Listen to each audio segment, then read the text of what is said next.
الا لہ الخلق والامر، اس کا ایک معنی اور بھی کیا گیا ہے کہ دو اصل میں عالم ہیں اللہ کے، ایک عالم امر ہے، ایک عالم خلق ہے، اور دونوں کے اصول مختلف ہیں، وہی انکیوبیٹر کے اندر کا اور ہے، باہر کا اور ہے، اور وہ جو اصول ہیں وہ یہ ہے کہ جو بہت بڑا فرق یہی ہے کہ جو عالم امر ہے وہاں کوئی ٹائم اینڈ سپیس نہیں ہے، آنے واحد میں ہوتا ہے، وہ کن فیکون کی شان ہے، اور جو عالم خلق ہے وہاں گریجولی ہوتا ہے، لترکبن طبقا عن طبق، ہم تمہیں درجہ بدرجہ اٹھائیں گے۔ اب کئی جگہوں پہ ہم نے پڑھا کائنات کو اللہ نے بنایا، کہا کن فیکون، کہا ہو جا، وہ ہو گئی۔ یہاں ہم نے پڑھا 6 دنوں میں بنایا، تو اب یہ 6 دن عالم خلق کا قانون ہے، اور کن فیکون عالم امر کا قانون ہے، تو دونوں عالم کس کے ہیں؟ اللہ کے ہیں، اسی کے اختیار میں، اور وہ ان میں تبدیلی تغیر بھی کر سکتا ہے، عالم خلق کے اصول بھی توڑ سکتا ہے جب چاہے توڑ دے۔ نبی صلی اللہ علیہ وسلم عالم خلق میں ہیں، لیکن یہ کہ جو معراج ہوئی ہے وہ عالم امر کی شے ہے۔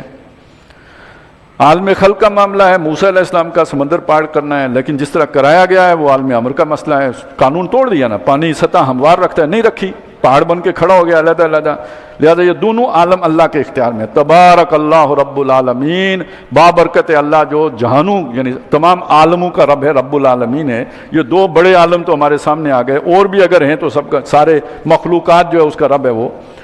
ادعوا ربکم، پکارو اپنے رب کو، اسی نے سب دیا ہے، جو مزید چاہیے اسی سے مانگو، تضرعا و خفیہ، گڑ گڑاتے ہوئے بھی اور چپکے چپکے بھی۔ یہ لاؤڈ سپیکر پہ دعا اللہ سے نہیں ہوتی، یہ تو کسی کو اور کو دکھانا مقصود ہوتا ہے نا۔ جب آپ دل سے اللہ سے کوئی شے مانگتے ہیں تو خود بخود یہ دو کیفیات پیدا ہوتی ہیں۔ آپ کو واقعی جب کوئی کسی چیز کی حاجت ہو، بے قرار ہوں کسی شے کے لیے، اس کے لیے روئیں گے نہیں، پھنس گئے کسی چیز میں تو رونا آئے گا کہ نہیں آئے گا؟ تو اللہ کو پکارو رو کر، گڑ گڑاتے ہوئے۔ اور دوسرا یہ کہ ایک کیفیت ہے آپ کے اوپر، اس کیفیت کا اظہار الفاظ میں نہ بھی ہو تو اللہ سمجھ لیتے ہیں، بلکہ اللہ الفاظ عطا بھی وہی کرتے ہیں نا۔ ابھی ہم نے پڑھا وہ جو حضرت آدم علیہ السلام اور اماں حوا کی کیفیت تھی شرمندگی کی، وہ الفاظ کس نے عطا کیے؟ ربنا ظلمنا انفسنا۔ تو اپنے رب کو پکارو گڑ گڑا کر اور چپکے چپکے، انہ لا یحب المعتدین، حد سے نکلنے والوں کو وہ پسند نہیں کرتا۔ ولا تفسدوا فی الارض بعد اصلاحها، زمین کی اصلاح کے بعد اسے میں فساد مچاتے نہ پھرو، یعنی جب اللہ کا حکم نافذ ہو جائے اب اس کے خلاف سازشیں مت کرو۔ وادعوہ خوفا وطمعا، اور اللہ کو پکارو خوف سے بھی، ڈر سے بھی، اللہ کے خوف سے، اور لالچ امید سے بھی کہ اللہ تعالیٰ دعا سنے گا بھی، یہ اندیشہ بھی ہو کہ میری کوئی غلطی نہ ہو۔ دونوں باتیں بین الخوف والرجاء رہو، اللہ سے ڈرتے بھی رہو، اللہ سے امید بھی رکھو۔ حد سے بڑی ہوئی امید بھی انسان کو بے فکرہ کر دیتی ہے، اور حد سے بڑا ہوا خوف بھی انسان کو مایوس کر دیتا ہے۔ یہ دونوں چیزیں مطلوب نہیں ہیں۔ ان رحمت اللہ قریب من المحسنین، بے شک اللہ کی رحمت احسان کرنے والوں کے قریب ہے۔ وہو الذی یرسل الرياح، وہی ہے جو بھیجتا ہے ہواؤں کو، بشرم بین یدی رحمتی، اپنی رحمت سے پہلے، یعنی ٹھنڈی ہوائیں آتی ہے، گویا خوشخبری لے کے آتی ہیں کہ بارش آ رہی ہے۔ حتی اذا قلت سحابا ثقالا، یہاں تک کہ وہ ہوائیں جب اٹھا کے لے آتی ہیں بھاری بادلوں کو۔ اب کتنا پانی ہوتا ہے بادلوں میں، جب برستا ہے آپ دیکھیں نا کہ اس کا کتنا وزن ہوتا ہے، تو وہ اتنے بھاری بادل اٹھا کے لاتی ہیں۔ سکناہ لبلد میت، ہم انہیں ہانک کر لے جاتے ہیں ایک مردہ پڑی زمین کی طرف۔ فانزلنا بہ الماء، ان بادلوں سے ہم اتارتے ہیں پانی۔ فاخرجنا بہ من کل الثمرات، اور اس پانی کے ذریعے سے ہر طرح کا پھل اور میوے نکالتے ہیں۔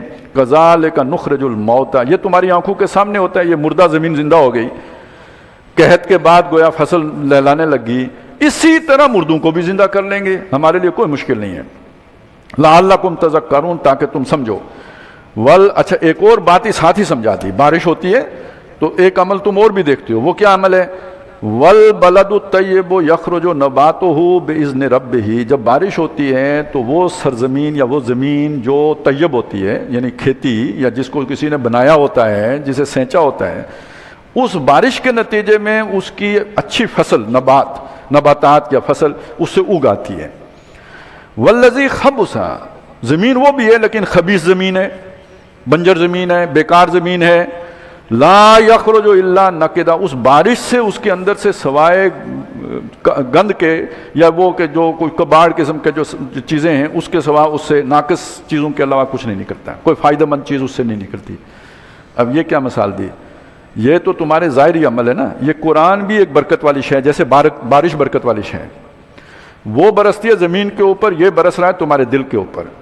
جو دل طیب ہوگا اس میں خیر برآمد ہوگا، اور جو دل خبیث ہوگا اس بارش کا بھی اس پر کوئی اثر نہیں ہوگا، بلکہ الٹا ضد میں پڑے گا، خبیث نکلے گا اس کے اندر سے اور اس خباثت میں اضافہ ہوگا. کذالک نصرف الآیات لقوم یشکرون، اس طرح ہم پھیر پھیر کر ایک مضمون کو کئی انداز میں بیان کرتے ہیں ان لوگوں کے لیے جو شکر گزار ہیں. اب یہ وہ سورہ انعام والے ایک خلاصہ ایک رکوع میں آ گیا، آگے پھر واقعات کا سلسلہ ہے، لیکن یہ واقعات ذرا مختلف ہیں. ہم نے 2 واقعات پڑھ لیے نا، ایک اس دنیا میں آنے سے پہلے کا، ایک دنیا سے جانے کے بعد کا، اور یہ بہت اہم ہے. دیکھیں جن لوگوں سے ہمیں آج سابقہ ہے، یا یہ کہہ لیجئے دینی فکر کا جن لوگوں سے مقابلہ ہے، ان کی سوچ صرف دنیا کی حد تک محدود ہے، نہ انہیں پہلے کا پتہ ہے نہ انجام کا پتہ ہے. سنی حکایت ہستی تو درمیان سے سنی، نہ ابتدا کی خبر نہ انتہا معلوم، یہ کیفیت ہے ساری. اللہ کو مانتے نہیں، کائنات بنی کیسے، بگ بینگ سے بن گئی، انسان کیسے بنا، حیوان سے ارتقاء ہوا تو پتہ نہیں وہ کرتے کرتے یہ بن گیا. ہر شے حادثاتی ہے، خود بخود ہے، آٹومیٹک ہے. اس کے اندر یہ جبلتیں کیسی آ گئیں، سروائیول آف دا فٹسٹ کے اصول کے مطابق آ گئیں. وکس علی ذالک، یعنی ساری شے آٹومیٹک ہیں. ہمارا نقطہ نظر کیا ہے؟ نہیں، یہ زندگی تو بہت تھوڑی ہے، اس سے پیچھے ایک بتائیں ہیں، یہ یہاں پہ ہے، اس کے بعد آخری انجام یہ ہے. تو یہ ہے ویژن ایک بندہ مومن کا. اور یہ کائنات خود نہیں بنی ہے، اس کو اللہ نے بنایا ہے. یہ نظام خود نہیں چل رہا ہے، اسے اللہ چلا رہا ہے. یہ ایمان کا تقاضا ہے. تو اب اس کو سامنے رکھ کر دنیا میں ایسی قومیں آتی رہی ہیں جو اس نقطہ نظر کی حامل رہی ہیں جو اس وقت دنیا میں موجود ہے. اور سروائیول کس کا ہوا ہے؟ جن کا وہ نقطہ نظر تھا جو کتاب بیان کر رہی ہے. وہ بچے ہیں، باقی سارے مٹے ہیں.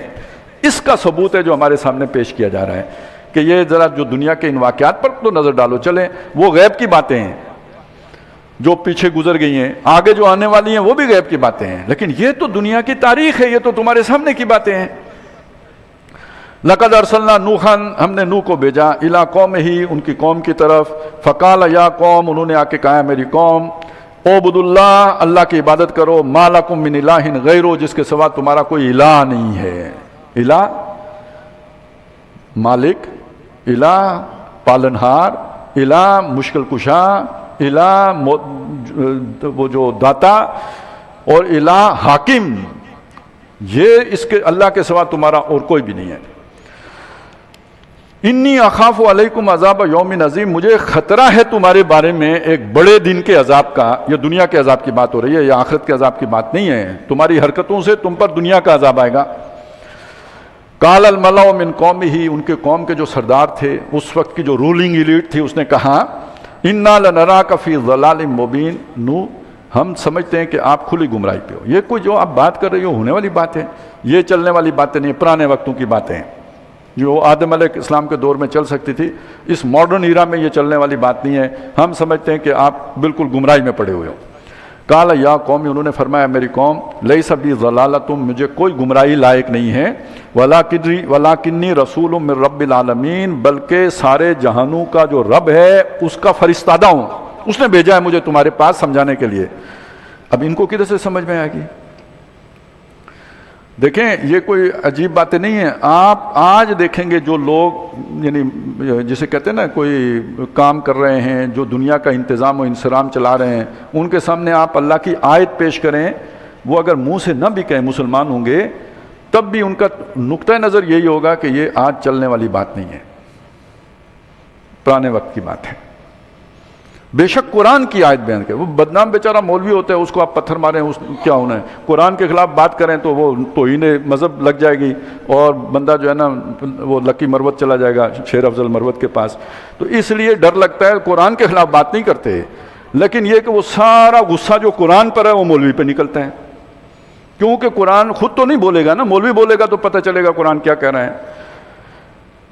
ابلغکم رسالت ربی، میں تمہیں اپنے رب کے پیغامات پہنچا رہا ہوں. وانصح لکم، اور میں تمہارا خیر خواہ ہوں، دشمن نہیں ہوں. مجھے دشمنوں میں شامل نہ کرو، میں خیر خواہ ہوں تمہارا. وَأَعْلَمُ مِنَ اللَّهِ مَا لَا تَعْلَمُونَ، اور میں اللہ کی طرف سے جو جانتا ہوں وہ تم نہیں جانتے. مجھے پتہ ہے اب تمہارے ساتھ کیا ہونے والا ہے، تمہیں پتہ ہی نہیں. اللہ کی سنتوں سے واقف ہی نہیں ہو تم، اللہ کے قوانین سے نہیں واقف ہو، تو تم نہیں سمجھ سکتے کہ تمہارا کیا انجام ہونے والا ہے.